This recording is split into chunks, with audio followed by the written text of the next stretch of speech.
say your name? It's up to you. I'll leave it out if that's okay. Okay, cool. Ready? All right. I've known about the community for a few years now. I followed a lot of stuff online, especially mysteries, writings, and the writings of others like Style and TD and Ross Jeffries even. I've even experimented with some of Mystery's methods I've read about, but the difference in reading and then taking the workshop is so much different. You learn so much more in depth, and watching guys like Mystery and Matador in the field, in Love Drop even, I mean, the difference is just like unreal, and it's amazing to see what's possible, and that'll bridge the gap in your mind between thinking, oh, these guys aren't for real, this is just a joke, to actually doing it for yourself.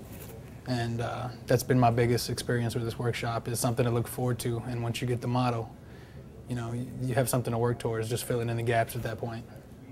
So that's been my experience with the workshop. So can you tell me, you don't have to answer any question I asked, by the way. Right. Can you tell me maybe like what are some of the things you saw at the boot camp, like in field? In field, you see everything they talk about in class, and then the debriefs are the most important thing because they break it down for you. Like, even if you don't understand what was going on in the interaction, afterwards when you're back in the classroom the next day, you see those principles that they're talking about in action.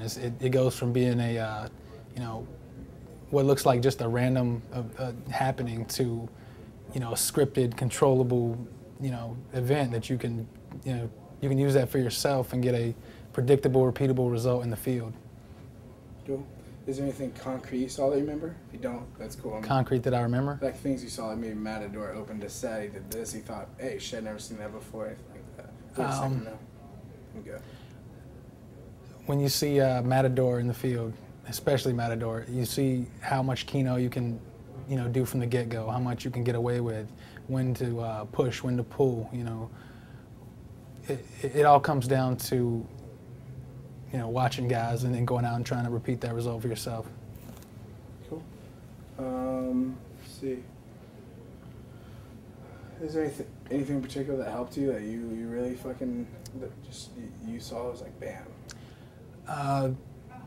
Today, on the last day of the class, looking at the micro-calibration model, cleared just about every question I had about the interactions in the field up, and the Keno escalation also helped as far as knowing what I can get away with, when I can get away with it.